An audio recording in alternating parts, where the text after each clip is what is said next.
Definitely some variety in all of it. However, take a look as looks like off to the start, LAN North, they have locked in something we haven't seen so far. It is going to be the Echo, but fortunately we won't see him playing tank. Yeah, Evan RL can also pick, half tanky items, Glacial Shrouds, things like that are always available for you to pick. Another thing that isn't really a surprise whatsoever is actually the Diana. I was shocked we didn't see it in the last game because of how powerful it has been today.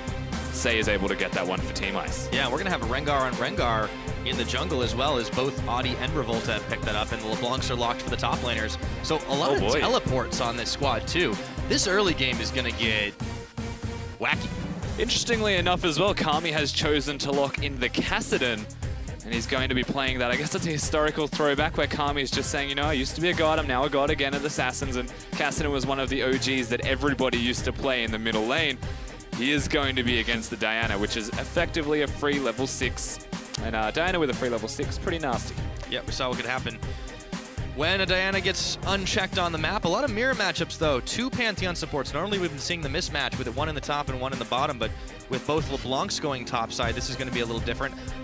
Yang is a terrifying player. I am not sure if I want to see what he's going to do with LeBlanc. Yang against Porky, 2 LeBlancs in the top lane's a little bit weird to, I guess, expect. No one would have predicted that happening. He plays Echo in regular. Yeah, but I mean, he's not playing Echo now. It's going to be the AD carry on the opposite side. But 2 LeBlancs in the top lane, 2 Rengars in the jungle, a heavy hitting bottom lane with guaranteed stuns. And the interesting thing to me that we have to highlight is that they have 2 guaranteed stuns in a really, really strong duo lane on the side of Team Ice. I think we'll be in for those 5v5s as soon as the towers start falling down once again. That's the best part of it, of course. If you guys think that Team Ice can come up with a victory here and at least take 1 win in the Assassin Mode, hashtag LAN win is your cue at LOL Esports is the place. If you think that the Titans from Brazil are going to take this one, hashtag BR win at the same place. If Team Fire is going to keep on rolling and go 4-0 in Assassin Mode, we're about to find out as we hit Summoner's Rift. As we hit it, we also we have to scrutinize the skin selection here from Saya. Perhaps he forgot that Diana has really cool ones, and he's not Infernal. Maybe he's just trying to channel his inner Faker. Infernal's just too cool not to have. No, you're not wrong. There's a good reason why, too. It even comes from the same name team taking out the last AllStars, winning the last AllStars, I should say. Yeah, maybe he's just saying, screw Team Fire. Can't have for Infernal. himself this game? Yeah. Yeah, I'm curious to see what Kami does on this Kassadin. He's not gone for the teleport. He goes Ignite. And we haven't really talked about some of the other selections. PBO on this 80 carry Ahri. Seen a few different builds. Some AP, some hybrid damage. Yep, was the last to lock in as well on his team, so undecided perhaps, or just being slow. Locking the Ahri means, I guess, the standard bottom lane as far as Assassin standards are concerned for a 2v2. It could be a little bit more challenging for Evan RL and Nezul to actually farm in this lane. I guess it comes down to how that level 1 progresses, as they are looking to be quite aggressive. Yeah, I think a lot of the X factor is going to be the difference between Ner'zhul and Dude. Running the same summoners, same starting items. What happens when 2 Rengars ult? They can can they see each other and they're both invisible? Like, what happens there? I think we'll have to just find that out. Yeah. I would imagine with the way this game should shape out, Revolta and Audi will run smack dab into each other at some point. Speaking of which. As Evan is going to be escorting him up towards red buff. Revolta and Yang don't know this is coming. They found they're in. Oh, and they jump right for Revolta. Not even turned on the red buff till just now, and this is a bit of a pickle. Revolta jumps in, takes the red, and now it's Audi and Evan. We're caught out, but they jump right out the bushes. Evan's gonna have to flash. 2 flashes. So is Audi. Wow, so they go for the red buff for a very cheeky play. Of course, having a teleport for Evan RL means that they can afford to do things like this, but that does not work. Revolta with a trusty smite. And once again, Rusty, we are 1 glorious Thunderlords off from something that I have not seen since the start of Season 6. Unfortunately. This teleport gets spent by Evan to go back up to the top side. Okay, so we do have a top Echo. It's just not who we expected. Okay, yeah. So LeBlanc Pantheon, Porky's decided that he's going to rebel and he's no longer going to be playing a top lane position. That explains the teleport for the Echo. It also solves a lot of problems. They've juked us. However, and I don't like being juked. Seen a lot of LeBlancs getting off some pretty impressive jukes this game, or this entire tournament, we should say. As Revolta moves up towards the top, he's a little low on the health bar, and Yeah, Evan he has is no stacks. Got 100, yeah, no stacks right now. Evan, no flash, I guess, is the big thing. Also has no teleport, so any damage they put down is meaningful damage. Yeah, he's going to dash, and the flash from Yang. They land the bola, but they just don't have any follow-up damage. But again, super meaningful. Evan, if he does choose to recall, will not be able to teleport back to lane.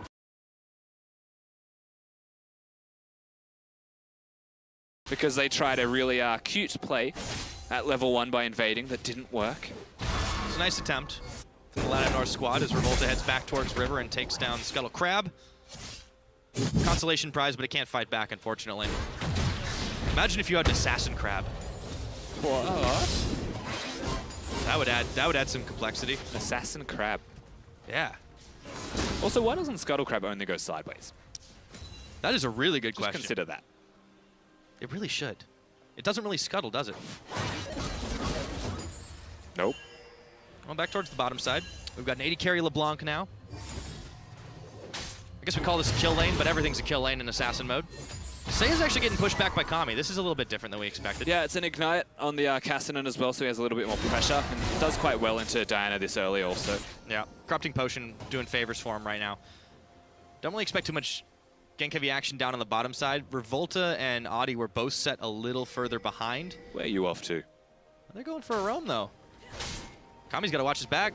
They've walked through 2 wards, and perhaps that's because the blue buff is available. But they're looking for something, but they're not going to get anything. I'm not sure what they're after. They're taking a lot of time here. They're Perhaps really trying it's for a just a cheeky deny play. farm for Cassinan. Yeah. Well, I mean, once Kami hits 6, he's just not going to care about this at all. And he's been able to keep up in farm, so CB LoL squad lose nothing for this. They got caught in a tic-tac-toe game or something on stage and just kept clicking while they were walking. Forgot which lane they were in, perhaps, the champions they're playing. Unfortunately for them, again, nothing's going to happen. They did have it pushed into the turret so they can freely reset, but this is where they have to be back by, so things work out okay in the end. I keep trying to compare the farm, and then I remember Evan Earl's up top. That's a weird game. Big wave building. They've definitely come in with a strategy. We'll say that much. Now, whether that strategy works, that's a completely different story. As CB LoL built a big wave, they're shoving towards Porky and their Zool, or rather, they attempted to freeze it for just a minute. Diude's still threatening.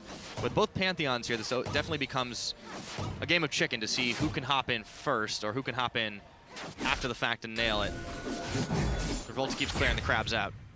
It's a very chill game. I'm not used to this. This is the most relaxed Assassin mode game we've had. I guess there's just higher expectations to be placed, but Revolta had an advantage. For some reason, that advantage is completely gone. The time that he has spent on that top side, perhaps looking for a gank, evened the jungle clear out. And again, a big thing that we are going to look towards when we highlight the champions being played is how important level 6 will be. Diana obviously wants to sit back and scale, as does the Cassinan. And Rengar gets a little bit more gank potential off when he does hit that 6 point. Yeah, that should be the cue for this game to bust open like a powder keg, but for the time being there, both teams are happy to bide their time and just shove minion waves back and forth at each other.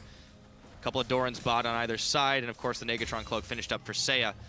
Still have to keep an eye on that champion for quite some time, this Diana. We've seen it bust games wide open. Meanwhile, up top, Evan continues to trade 1-for-1 with Yang, who's been locked under tower. And the teleport advantage starts to become pretty important here. There's only one on CB LoL's side. Meanwhile, Seiya and Evan both have it.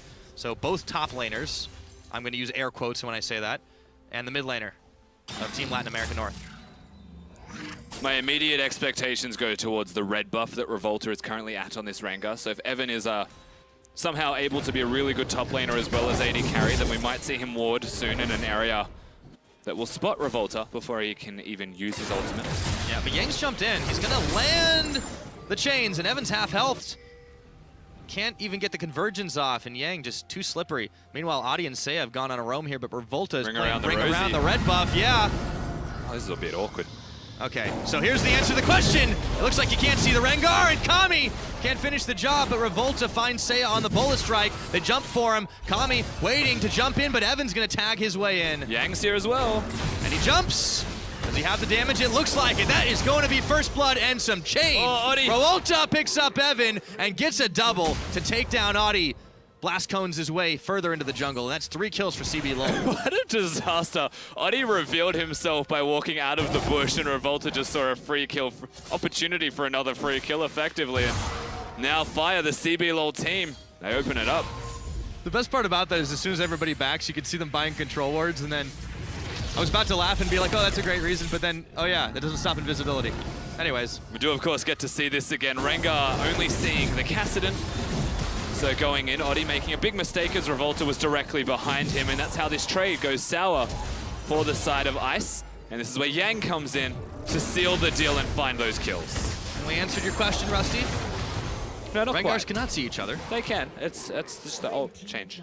Oh, they see the first closest person. Well, I guess only if you're in the one-on-one situation. Yeah, that's what we want. We want there we the. go. So Kami was the one who was keeping himself in the front line, and that means that of course they were able to take a lot more out of it. So CB LoL jumps out to the first lead this game. 8 minutes in, and they're eyeballing Dragon. This would be the fastest Dragon take we've seen so far.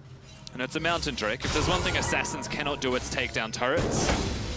I would imagine the more Mountain Drakes you have, the faster you can actually hit them, the 1 in every 100 sieges that you get. So it could be quite valuable. They may look towards it. Karma's going to pick up some honey fruit. Revolta takes down the crab. He's had a seafood diet this game, that's for sure. But the double kill certainly helps him out early on as he has the warrior enchant finished. It's going to take a little while for Adi to catch up to him. And the rest of LATAM North are playing a little further back. Now, Jude is hidden here. PBO is just trying to be a bait. I don't think it'll actually work out for them, as Yang's actually mid as well.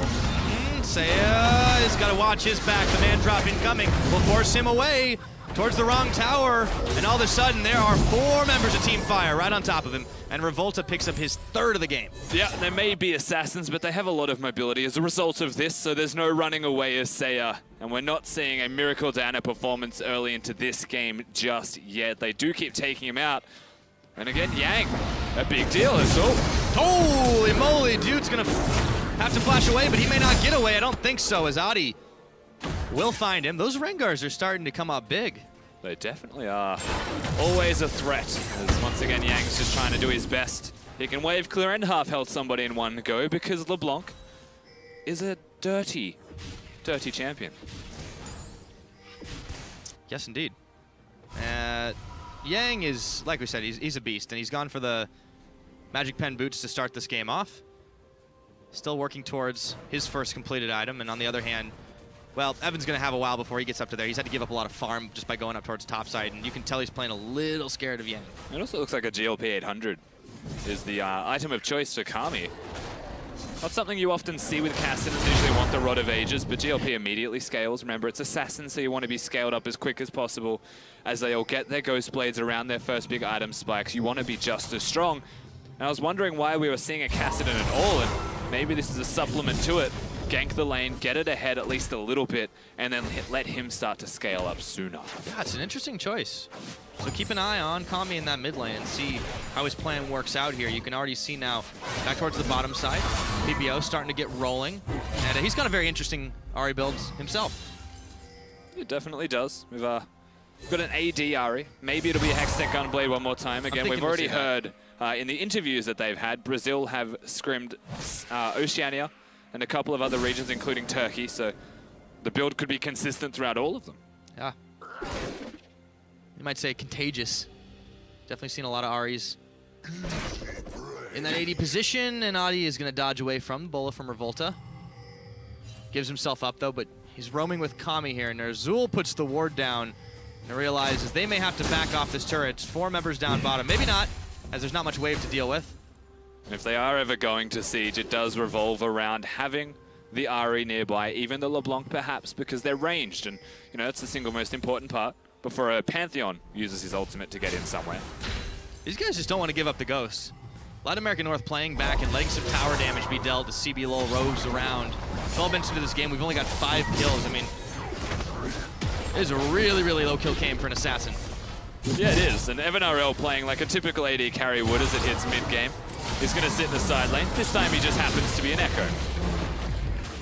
First tower blood's going to go down too in the mid lane, so Evan, he's going to try to equalize here because there's no one to really answer him, but Yang and Revolta, they may be able to get up there in time to clear the minion wave away.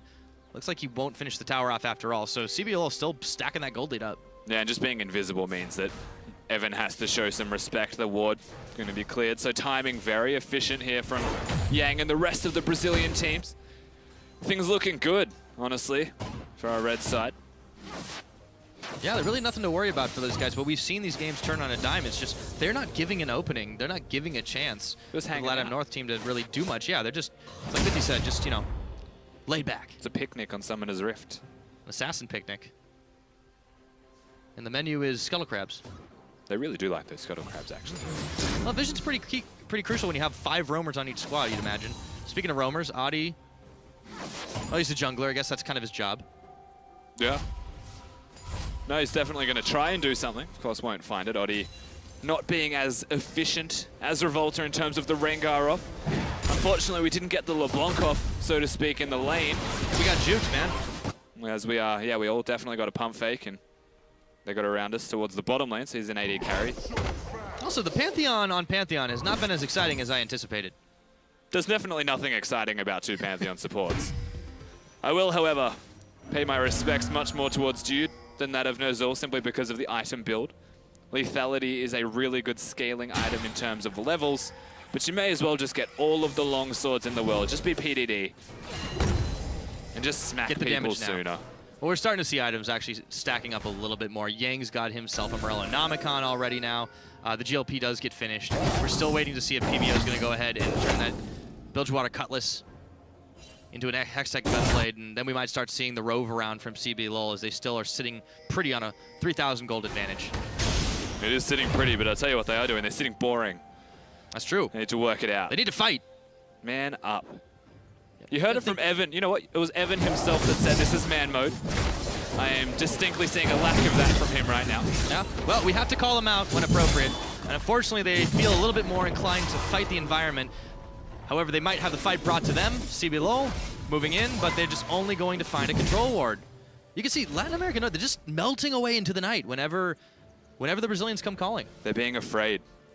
And you know what? Assassins went ahead, usually snowball and win. And when there's 5 of them, that snowball's a little bit harder. So far, exactly what Brazil want, and the opposite of their opponents. Oh, dude, PBO's checked out. He's just playing a video game. We're at that stage in the game. Pretty much. Get in there. Oi. I've already reverted to that. 15 minutes. The I'm Hextech always Gunblade saying does oi, get finished. to be fair. Yeah, that's true. I guess we haven't reverted to anything. We've just we've pushed ourselves towards the oi stage. I am uncontrollable in my Australian ways. Wouldn't have it any other way, Rusty. I mean, you could, but you're not going to. I don't expect it. What I do expect is more fighting. Come on, LATAM. Where's that aggression? Let's see it. You got a Rengar, you got a Diana. Here, though, for the Diana. They know he's taking the blue buff. Okay, oh, the man drop. All right, there we go. Take the blue buff away. And they just melt through Seiya. Jude even scumbag support steals it. Yep, Jude also doing a lot of damage, so take it for what it's worth. They find the Diana. Playing it slow, cool, calm, collected, perhaps the CB LoL side is. But they're always making it work. They're the ones with the lead, and the onus is on the opposition side to try and make something happen. Because if they don't, eventually the spillover will be too severe. I suppose Assassins have to have some finesse, and you can clearly see that from the CB LoL squad. Speaking of, let's see it again in an instant replay. And again, the ward does spot Seiya walking in here. The Pantheon ult was expecting him to run away. Doesn't matter. Oh, good night. All right. Catfight. Revolta wins. Revolta definitely does. He's a 402 Rengar. Was 302 to be fair. Doing a lot of damage. And they also got the jump first, I believe. There's not a lot of difference in items on them. An extra longsword and upgrade, about 700 gold of AD. Yep, mirror matchups is the purest form of outplaying your opponent. Revolta gets spotted on the tail end of that ward, pinged out. But there's nothing Nozul can really do about it as we get 17 minutes into this game. CB LoL squad just keeps on creeping their lead forward, but you can see them making the proactive plays. They're daring to step into the enemy jungle, and there just isn't an answer from Ice's squad here. Revolta's making a return trip down bottom. In full vision, they land on Nozul. Dude is able to pick the kill up. Revolta even tanks the tower shot. Oh! All right, so Porky gets something back. They do actually lock it up, so Porky, well done. Having that Morello stops a lot of healing as well. Revolta had his flash. Chose not to use the flash, and perhaps it was the turret attack speed that got him. And as an end result, Rengar dies. The Kami's down here to reinforce the troops. This should be an easy tower take now, even with only a few minions left. Kami's arrived on the scene. They pick that one up, and they just kind of slowly are rotating around and leisurely picking up kills where they will. Only mistake was Revolta overstaying as well. Yeah, and it was just a mistake in terms of health calculations, perhaps. So 2 turrets to 0 topside, the natural progression for the CB LoL team. As after they reset this wave, it could be even more so. There's no Drake to look towards. There's absolutely nothing else on Summoner's Rift for them to take. And once again, we do get to see how this one progresses, and it's on the back of the Charm. That skin, by the way, incredibly hard to actually predict. Revolta could have flashed, could have done a lot of things. Oh. Part of me thinks Dude body blocked him. Disappointment. Momentary disappointment. It's all right, you're an alright bloke, Revolta, I'll forgive you. Once. It's a good compliment. Once. All right, 5K though, is what CB LoL have gotten the lead. It could have been more if Revolta hadn't died there, but still 7-2 in kills. They've got the tower lead. Yang is on the hunt here. See if he can pick off Evan RL. Baited by the minions. Phase dive. He can't get out. That's half his health in a heartbeat. Yeah, and I mean, he's got an Abyssal Scepter, and still all of this damage comes out of Yang. Perhaps this is the reason we're seeing less and less of the echoes. This is the first one that we've seen in Assassin Mode as well. For those that were confused, there was definitely a scrying orb that spotted the ward that he was killing. Yang's going back in for round number 2, but you can tell Elvin's already wise to this. It's the 80 carry mentality. Am I half health? Am I going to step forward? I don't think so. He might even try to stop this back. Nope, can't do it. But by recalling, if he does not teleport or ult, then he will run into a spot of trouble. However, now the ultimate is down. If I were the Pantheon or the Rengar, even from Revolta, I would be making a play. And speak of the devil. After this wave is pushed in, you would expect it. However, really hard to push in an Echo. Yeah, it's kind of difficult to do, but there's only one outer tower remaining, so you can tell that's the objective. In comes the man drop, Evan. He's stopped up by the chains, nowhere to go, and Dude's on him, tagging Revolta, and they triple team. And that was pretty clean, honestly, from the CB LoL side. It was coordinated, they pressed their buttons at the exact same time, so they're clearly sitting there saying, go. And all at the exact same time get that kill. Yep. Evan RL didn't know what hit him, so now 4 members strong. The rest of ICE is going to try desperately to stop the push here, but the Lost Outer Tower is going to fall 20 minutes into this game. CB LoL clearly in the lead, but they do not push their luck. And the blatant disregard of all of these control wards that they do still have a lot of from the Latin American North team. Doesn't really amount to much when they're so defensive. They're not actually providing any vision or control. And as an end result, further and further ahead they creep. Yeah, this is the big problem for LATAM North. They just aren't making any moves on the map. They're not making huge mistakes, but the little mistakes they're making just keep on stacking up, and eventually... But they're just not doing anything. Yeah, just if you keep getting pushed back, what's going to happen? Well, you're going to get pushed back off the edge of a cliff. You can't just watch them win. You're assassins. You have, like, everyone does this on assassins. Let's be perfectly honest. You go 0-3, you go to a side lane, you die about 10 more times, but you really do give it a go in that side lane. They're just losing. Yep. Just man up. Just go. You've got to make something happen. We've got the score. You get 0-2-0, 1-2-0, 0-3-0. You need to just dive on somebody, all 5 members, but they're just not doing it right now. Press your buttons, man. All right, well, the Dragon's going to spawn up in a minute. Would you guess it? Rusty, it's an Infernal. Ooh, it's going to get worse and worse for Latin American North if they don't start making moves. They're going to try to collapse here on Yang, but they're going to give up a Dragon no matter what. Exactly right, so the Drake will go down. A bit of extra damage for an assassin-based team. Kind of scary. So a little bit. Don't be fooled, by the way. That did go on the other side, even though it showed on Latin American North side for a second. Baron's live, and Dude is going in. He's going to land behind Seiya. Oh, the zoning man drop. Diving is Seiya, but exhausted immediately. Yang tags in. He's out. Chains were flashed. And Kami can't really close the gap anymore, but they burned a lot of summoners. Yeah, this time around was just DU going man mode. Had the exhaust available, so can afford to do things like that to the Diana, who is 0-3, so doesn't have that instant burst that we were seeing from Syros in the LJL's Diana performance. It's a very different type of game than what we saw in the LGLs. They get to hold out, at least. So that's like a minute of extra time bought. We're waiting for the Pantheon ult to be back up again. And Azul's got his. Problem is, Seiya's got no flash, and he has just played an incredibly defensive Diana. Very strange to see. Honestly, I think that CB LoL should just do the Baron. Yeah, I mean, they got a 5-1 Rengar. They do a lot of damage. They've set their sights towards the bottom side of the map. Perhaps they get a pick before they make a play. I was just looking at their team composition. It's Cassidy can get over the wall, LeBlanc can get over the wall, Rengar can ult around, I suppose, and avoid wards. Pantheon can ult, Ari can. They can all just get inside the pit, like right in there. There's not a lot you can criticize from the CBLOL team this game. The thing is, they've not really had to show anything. They made this game look like a walk in the park with knives. They actually have. Yeah, it's been way too casual. Super cash, you know, they've got their thongs on. By that I mean sandals. God, my bad, I am Australian. I figured that's what you were going for, but Porky was going for getting out of danger, and Revolta still finishes him off with the bullet strike. Saya TP's in. Finally, they've decided to make moves, but it just looks like too little and too late. Evan, Ner'zhul, Saya all on the chase, but it is just not enough. Revolta gets tagged by the Bola, and they jump for him. But that blast cone was clutch. Surprisingly clutch, almost cost Revolta more than he would have liked. Didn't get over the Dragon Pit with his team, but does get out safely. So CBLOL can continue this onslaught as they're looking further, not finding. It's more about Kami. Yep, keep the split push casting going. Let's do this. The GLP starting to pay work.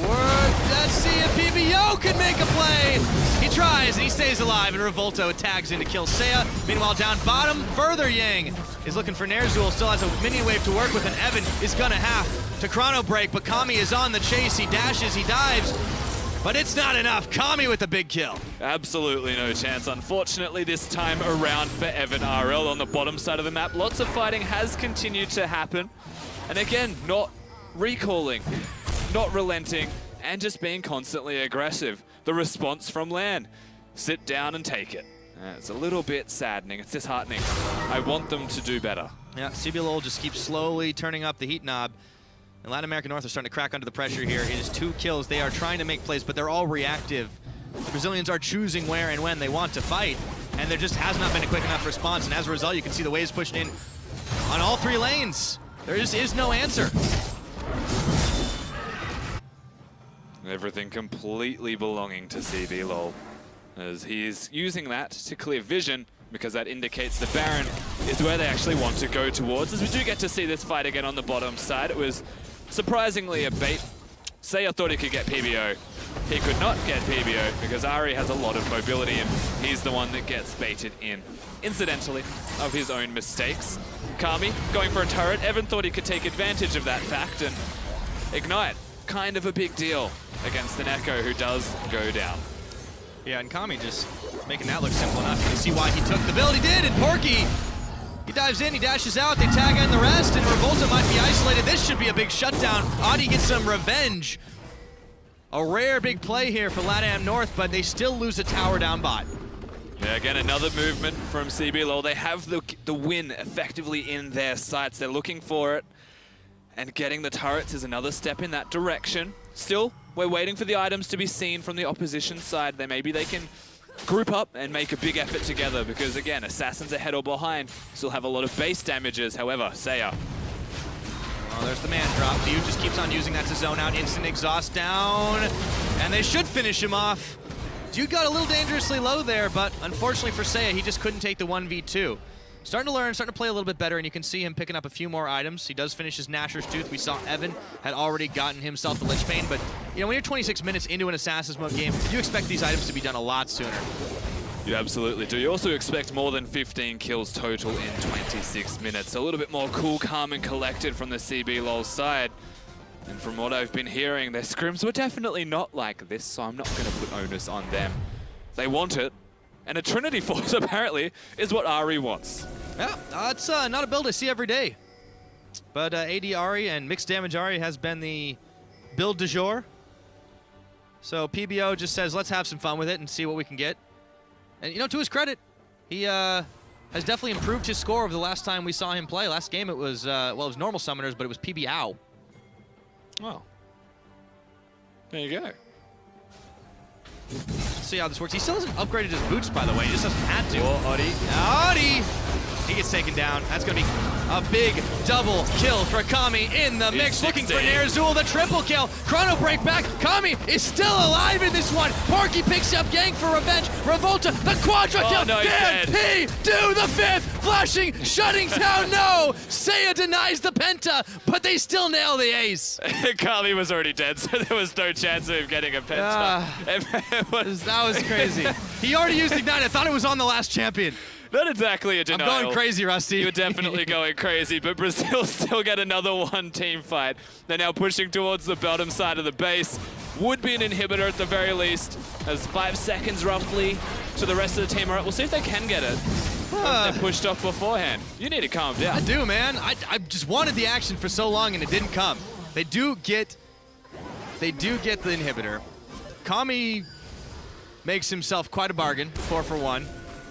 And now on the chase, it just is too little too late. These guys just don't have the damage. They're getting kited out. Dude is able to dodge the chains. Audi does come around from the backside, but a pair of teleports now as he jumps onto Dude, who man drops right on top of the teleport, and they knock down Seiya. That worked somehow. Revolta's still going. Yep, double kill. Revolta's found more, and he looks for Porky and nails him with the bola, looking for another shutdown finally by Evan, who chrono breaks back onto Yang, and there's the action. What? They get them all down almost again. Here comes Kami. Uh-oh, Evan stopped, iced by Kami. 3 for 4.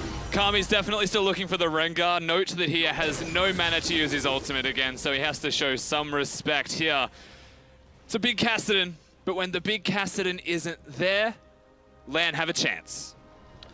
That appears to be the opening, but we've suddenly gone from 2 and 11 at the 25 or so minute mark. I've lost track at this point, to 8 to 21 in kills. It's just cracked wide open, and here was one of many reasons why. Incidentally, making a great play here, Dude, as he goes in, actually finding Seiya's teleport, gets the stun off, and they instantly destroy him. He was using it, I believe, for that purpose, but at the same time was running. Revolta flashes because he wants the third. Sick bowler, but instantly dies. So no chance of a penta this time around either. As a result of all of this fighting, Yang completely left alone to flash into a wall. Yep, Seiya and Kami are going to go at it again. But Dude's there to tag in. It really is no such thing as a true 1v1 in any of these. But yeah, it was a really, really nice ultimate by Evan RL. I mean, that kind of saved LAN's chances there to, you know, leave 1 and 1 champion up on either side. All the same, Revolta's going to be able to easily solo out another dragon, so they've got themselves a little disco in their step. Earth, Wind, and Fire now. Do you remember? When this game was a snooze fest? The 21st night of September. Oh, that was a different line than I was expecting. All right, Seiya's caught again, but he goes on to Yang. Orbit Deception comes back around again, and PBO is out. Rengar's still looking. Of course, he can only see the closest member being the Ahri. Doesn't know where LeBlanc is, but still searching. As it really just freaks you out, having this thing over your head and your screen change a different shade of color. It's a bit unsettling. Now, the Baron has been started, and it is just getting shredded by CBLOL. No chance to contest, nobody in the area. And they make quick work of it to pick up a big buff. Yeah, they absolutely do. The gold lead's pretty much insurmountable.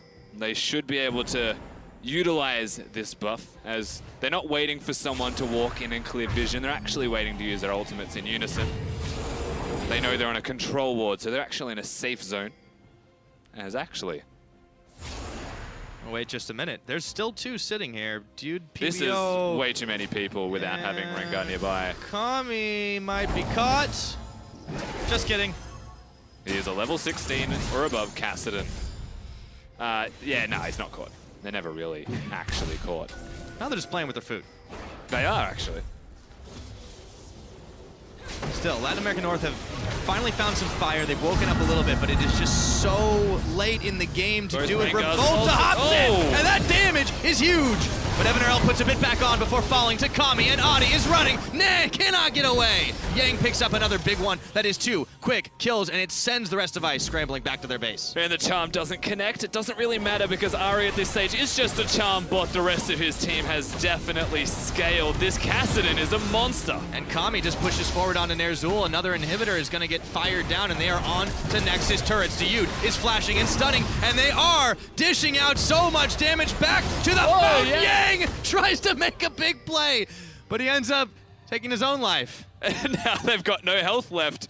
Yang makes the exact same mistake that, believe it or not, Mithy made on LeBlanc. Has now got a lockout period when you use the W, so there's no going back. You have to actually staying under a base turret is asking to die. So we do get to see the actual starting of this fight and Revolta's damage, namely 780 crit. Evan showing that he's got good mechanics still on the Echo to do damage, but Kami is a massive Kassadin, and he's pretty much destroying everybody to ever exist. As that's a feels bad, man. Well, not as much as they have to feel bad in this game. They've done a quite excellent job at locking out Latin America North pretty much every chance they've got, but it is just so brutal. They are so close to knocking it down. If they one thing had gone different, they land that charm, Yang doesn't YOLO into the fountain, they pretty much win the game right there. Shoutouts to Kami, good bloke, big fan, has mage eyes. That's Top. what I want to see. Top tier build. Manliness. I love this build, actually. Do you think this game goes on a while longer? Not that it's going to. He sells the GLP and just, like, I don't know, picks up something else. A death cap? Another, yeah. Vedius would be happy then. Vedius would be really happy. Well, he's not happy with this game anyways because there's no Katarina. Yeah, yeah, I guess. You know what, that's fair. Yeah. But I'm happy there's no Katarina. Yeah, I'm okay with that, to be honest. Surprised, but okay with it. More surprised by this Diana. Seiya just has not been nearly as effective as we could have expected, but maybe we're ruined a little bit by Sarah stepping it up. Yeah, so we're kind of at the point of the game where Diana can be matched by Kassadin in terms of split pushing. So there is no real 1-4 type of threat. Kami's just going to sit bottom. They'll send 1 or 2 to him, perhaps more to him, and that's where Brazil will just... This is actually fairly standard League of Legends. Yep.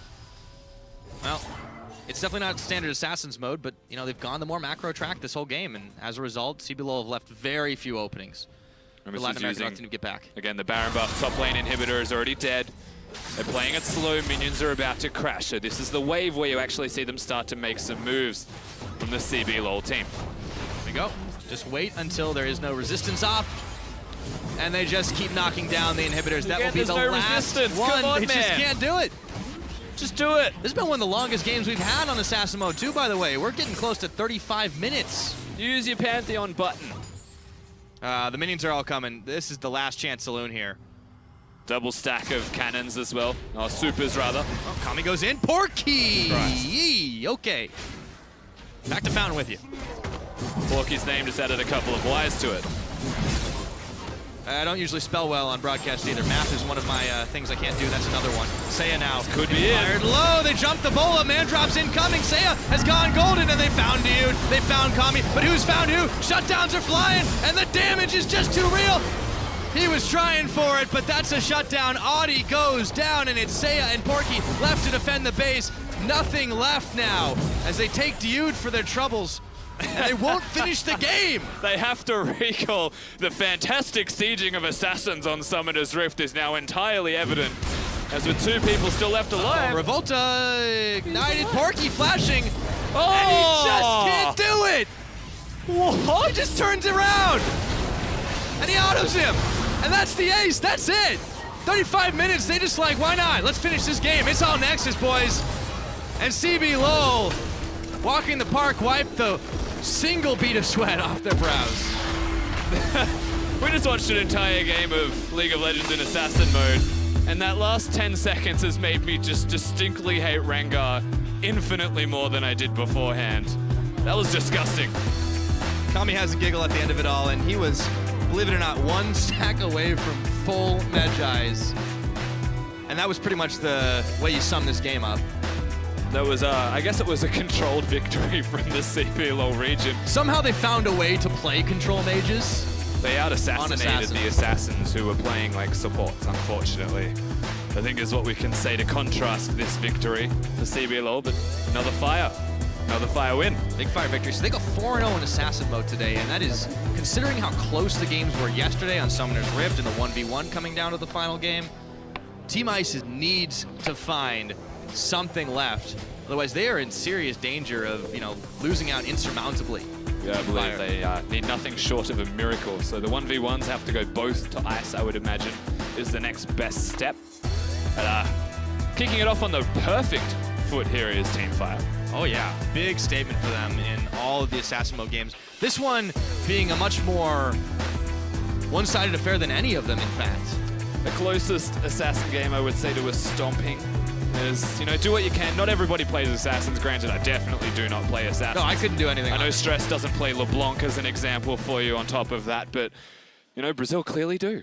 Yeah, and they definitely made it work for them. I think the Kassadin was something we weren't quite expecting because, we talked up Kami as maybe playing something a little bit different, but he did a really, really good job, and not just him alone. The whole team, Revolta in the early game, we thought maybe he was going to get out-buffed, and then he turns it around back on Audi and, said, no, let me show you how to Rengar. Yeah, and he definitely did. He out-Rengar'd, to say the least. Pretty much. So with that, that's it for us. Hingers is standing by with Revolta himself. Let's hear more about that victory. Thank you, guys. All right, I'm here now with Superstar Jungler Revolta. You look like you had a great game that time, yeah? You having fun? Yeah, Assassin Mode super fun. But yeah, it was kind of a slow start to the game, though. Was that your guys' strategy going in or just how the game played out? Oh, actually, we were about to gank top, and then we failed hard, and I was like, oh, I'll just wait for level 6, guys. Let's just wait for Kassadin Power Spike, and then at level 6, the game just went off for us. Also, we saw Kami kind of fail with a pentakill, almost get it. In the comms, though, how annoyed was he? Oh, he didn't even realize, I guess, because he didn't speak about it. Like, I didn't even see that he got a quadra kill, actually. All right, and finally, you're about to head into the 1v1 tournament. Give us a sneak peek. We're going to see Rengar again in the 1v1s. Well, I think I'm gonna put everything on Yang and Kami because I'm so bad at 1v1s that I wish they win everything so they don't need me anymore. Awesome. Well, there we have it, guys. Revolta not very confident going into the 1v1s. That's enough from us here. We'll send it over to Sifa at the desk to break down that game. Thank you very much, Hingers. Now I'm kind of excited to see what Revolta brings to the tables when we do get to those 1v1s later in the day. But talking about this matchup, looking at the picks and bans, we finally got that Kassadin versus Diana matchup. Kami took the risk and he played up against it. Mithy, can you run us through why Kassadin does so well there? Well, basically, Diana wants to farm until level 6, and Kassadin loves farming to level 6 because it's an even better champion at 6. So if you know that the enemy team is going to pick Diana, you can just go Kassadin and you have a free lane. You can even pressure the Diana a little bit in lane, and you're just going to be much, much stronger the later the game goes. The main issue with Kassadin mid is that you're blind picking a Kassadin into so many things that could be possible, and playing against a Pantheon mid, for example, would be a disgrace for you.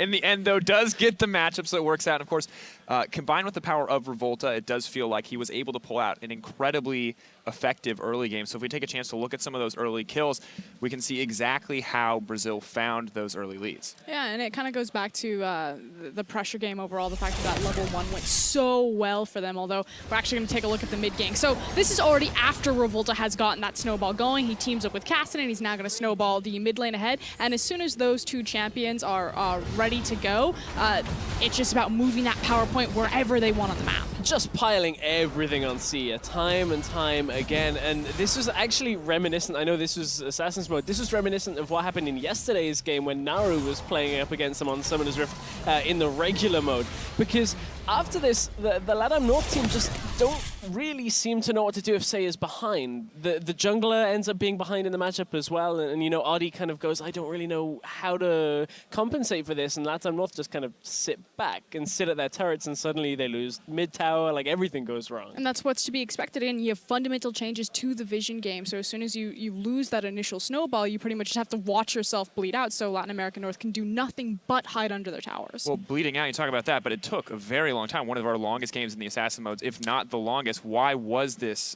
you know, such a marathon in terms of Assassin mode, at least? It was the Baron. So the fact that, okay, you're on Assassins, their struggle at sieging, so the Baron is a big issue for trying to siege. Well, they got so far ahead so quickly that they almost had to kind of waste time, essentially, until they could do the Baron safely enough. Because at 22 minutes, you have no one to tank that. Everyone's super soft and very squishy. So if Latin America North are just hiding under the tower, Brazil are standing there like, well, what are we supposed to do? They're hiding from us. We're just going to bounce back and forth. We're going to wait until it's safe enough or try to make a pick.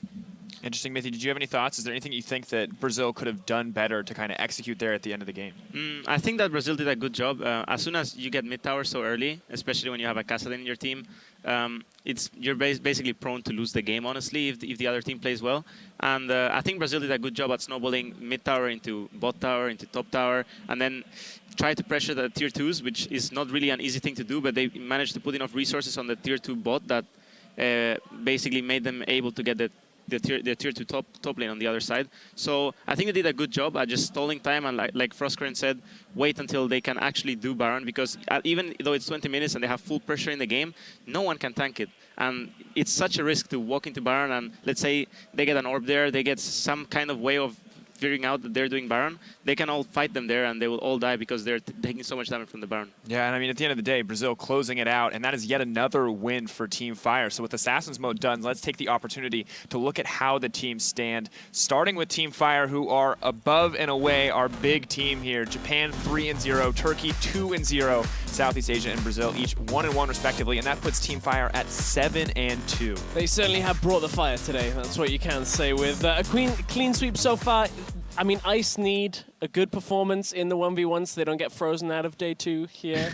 Well, absolutely, because that's the big... I mean, I'll accept the puns. Pyra is like all full of them, so one on the desk I think is perfectly acceptable per segment. But we take a chance to look at the Team Ice segments, or the Team Ice standings, and we have to keep in mind, as you can see here, 1-1, 1-1. Those guys are at the top of the bracket. We've got 0-2 and 0-3 on the bottom, and what this means is that if Fire is able to take both sets of upcoming 1v1s, they have secured 3 slots in the bracket stage. Which means that there's only 1 slot available for Team Ice if the 1v1s turn out in Fire's favor, which it has been all day. Which means that it was super important that CIS actually lost for the rest of Team Ice, because now they're it's much closer. Everyone's looking at each other like, okay, I don't need to outrun the bear, I just need to outrun the other guy. Just leave the man behind, see who they can sacrifice, so you can just make it to the top of the sinking ship that is Team Ice right now. Maybe they can turn it around today. They have opportunities to turn it around tomorrow, but after the break, we'll be throwing our All-Stars into the Howling Abyss as the IWCA 1v1 tournament continues.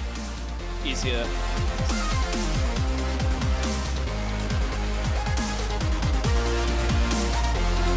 He jumps. Does he have the damage? It looks like it. That is going to be first blood and some chain. All right, there we go. Take the blue buff away. And they just melt through Seiya. Tag on the rest, and Revolta might be isolated. This should be a big shutdown. Duel the triple kill. Chrono break back. Kami is still alive in this one. Porky picks up Gang for revenge. Revolta, the quadra flashing and stunning, and they are dishing out so much damage back to the Yang tries to make a big play.